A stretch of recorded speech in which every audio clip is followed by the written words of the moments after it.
अधिकांश आबादी मॉरिशस में कैसे ही है।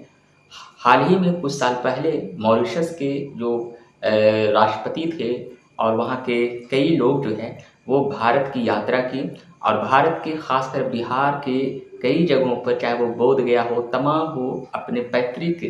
जगहों पर वो उन्होंने यात्रा की थी। तब लोगों में और भी उत्सुकता हो गई थी कि आखिर में मॉरिशस की जो एक बड़ी आबादी है वहाँ सबसे ज़्यादा भारतीय लोग कैसे बसे हैं। एक तरह से 7 समुंदर पार इतना दूर मॉरिशस में भारतीय मूल के लोग कैसे वहाँ रहने लगे और क्या वहाँ का इतिहास है, क्या संस्कृति है। तो आज हम एक बेहतरीन इंटरेस्टेड वीडियो लेकर आए हैं। ये वीडियो आप लोगों के लिए काफ़ी नॉलेजेबल और इन्फॉर्मेटिव होगा। वीडियो को एंड तक ज़रूर देखिएगा। जी हाँ, ललमटिया मजदूर। जी हाँ, एक ऐसा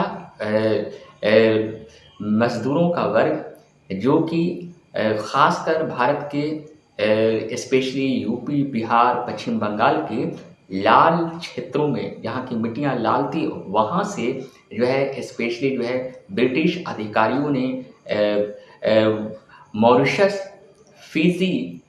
टोबैको और साउथ अफ्रीका जैसे देशों में भेजे थे। इसीलिए ऐसे मजदूर को हम लाल मटिया मजदूर कहते हैं या फिर गिरमटिया मजदूर कहते हैं। मॉरिशस में जितनी भी आबादी है उसमें 60% से ज़्यादा भारतीय मूल के लोग हैं और ये सभी जो है लाल मटिया मजदूर के वंशज हैं। अब हम ये बताने की कोशिश कर रहे हैं कि आखिर वहाँ कैसे भारतीय मूल के लोगों की आबादी वहाँ रही और कैसे वहाँ लोग भारतीय मूल के लोग बस गए। तो दरअसल अगर देखा जाए तो बात है 2 नवंबर 1834। जी हाँ, 2 नवंबर 1834 को कोलकाता से बिहार, बंगाल, यूपी और पश्चिम बंगाल के कई जगहों से मजदूरों को यह लालच देकर ब्रिटिश अधिकारियों ने मॉरिशस, टोबैको, साउथ अफ्रीका में ख़ास कर जो है बागानों में, गन्ना के बागानों में और केले के बागानों में काम करने के लिए भेजे थे। ये तमाम ऐसे मजदूर थे जो कि बेहतर जो है सैलरी देने,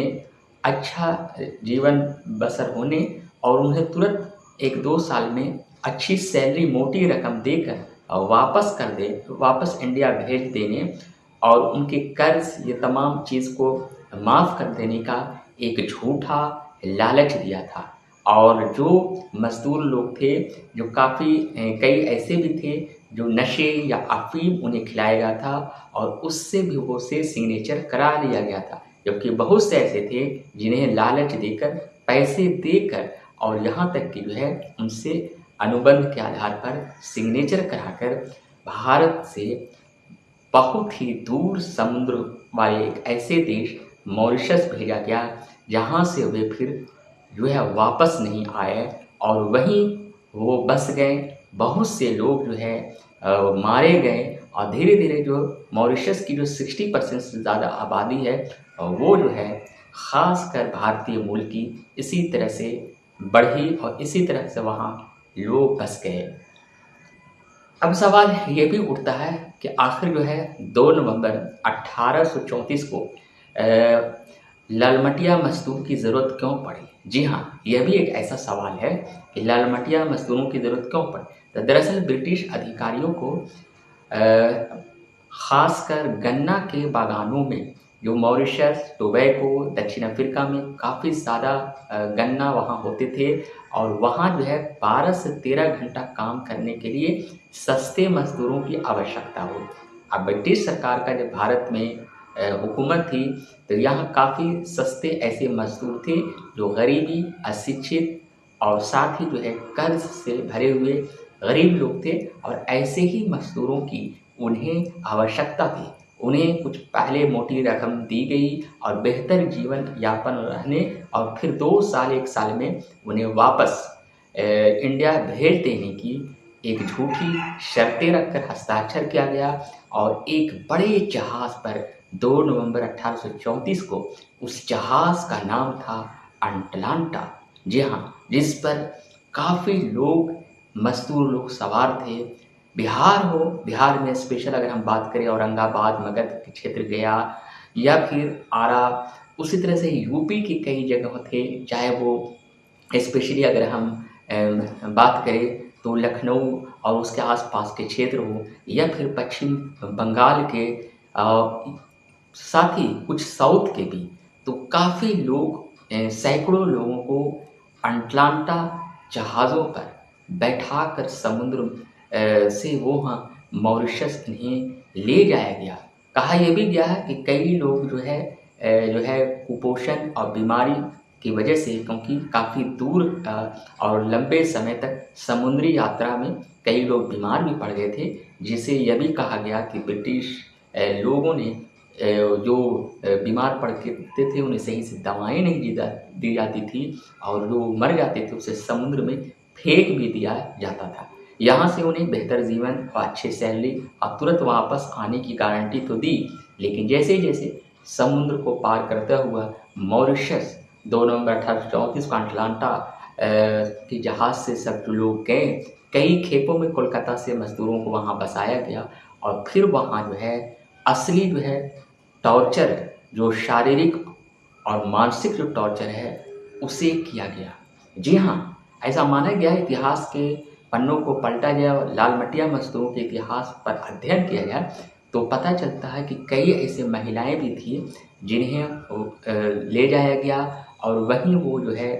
वो काम करती थी। काफ़ी ऐसे मजदूर थे जो बीमार भी थे, लेकिन उन्हें सही दवाएं नहीं दी और ज़बरदस्ती जो है टॉर्चर के तौर पर 12 से 15 घंटे तक काम कराया जाता था। काम करते करते काफ़ी थक कर जब उन्हें सही से खाने के लिए ऐसा माना गया कि लगातार काम करते थे वो लोग, और बीच में जो है खाने के नाम पर सिर्फ जो है सूखी रोटियां दे दी जाती थी, और जब वो बीमार पड़ते थे तो उन्हें न तो सही से दवाएं दी जाती थी, और काफ़ी ज़्यादा यानी 12 से 15 घंटा डेली काम करते करते कई मजदूर उसी बगान में मर गए। और जब मर जाते थे तो उसे ब्रिटिश जो अधिकारी वहाँ के लोग थे जिन्होंने यहाँ से भेजे थे, वो लोग उसे समुद्र में फेंक देते थे। सोचा जाए कितनी बड़ी मानसिक और शारीरिक यातनाएं दी जाती थी, और काफ़ी ज़्यादा एक तरह से गुलामी के जंजीरों की तरह वो थे। उन्हें यहाँ तो एक अच्छे बेहतर जीवन और एक मोटी रकम, एक अच्छे सैलरी का लालच देकर भेजा गया था, लेकिन वहाँ हकीकत में कुछ नहीं था। वहाँ 18 घंटा 16 घंटा काम कराए जाते थे, खाने के नाम पर सिर्फ सूखी रोटियाँ रहती थी। उनका बदहाल जीवन था, कुपोषण और बीमारी की वजह से कई लोग मारे गए थे। धीरे धीरे जब ब्रिटिश सरकार का शासन इंडिया से भी ख़त्म हुआ कई जगहों से, तब ये दबाव हुआ कि वहाँ इन मजदूरों का पर जब ज़्यादा टॉर्चर होने लगा तो ये दबाव हुआ कि उन्हें जो है ग़ुलामी की जंजीरों से हटाया जाए, और कहीं न कहीं बाद में जो है कई सालों तक टॉर्चर करने के बाद, बागानों में काम करने के बाद, फिर उनमें जो है वहाँ जब आज़ादी के लिए मॉरिशस में संघर्ष शुरू हुआ, और ललमटिया मजदूर में से ही कुछ लोग पढ़ लिख कर जब अपनी योग्यता से राजनीतिक अधिकार पाने लगे, और जब वो जागरूक हुए तो उन्होंने इसके खिलाफ जो है वहाँ की सरकार के खिलाफ आंदोलन शुरू कर दिया। और जब आंदोलन काफ़ी उग्र हो गया तो जब मॉरिशस की आज़ादी हुई, ब्रिटिश शासनों का जो एक तरह से और वहाँ का जो अधिकार था वो सब समाप्त हुआ, जब मॉरिशस आज़ाद हो गया तो उसके बाद से ये जो सख्त कानून थे वो कानून जो है ललमटिया मजदूरों से हटाए गए थे।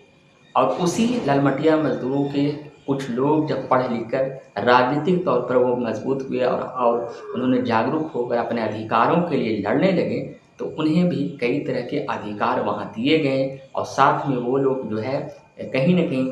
बहुत से लोग वहीं बस गए और उन्हें कई तरह का राजनीतिक अधिकार भी मिल गया। और उसी ललमटिया वंश के मजदूरों में कई लोग राष्ट्रपति और प्रधानमंत्री के तौर पर वहाँ एक ऊंचे पद पर काम किया, और उसी में थे नवीन राम गुलाम और अनिरुद्ध जगन्नाथ, जिसकी चर्चा आप लोग कई साल पहले ज़रूर सुने होंगे कि नवीन राम गुलाम भारत की यात्रा पर आए थे और अपने पैतृक गांव बिहार और तमाम कई जगहों पर उन्होंने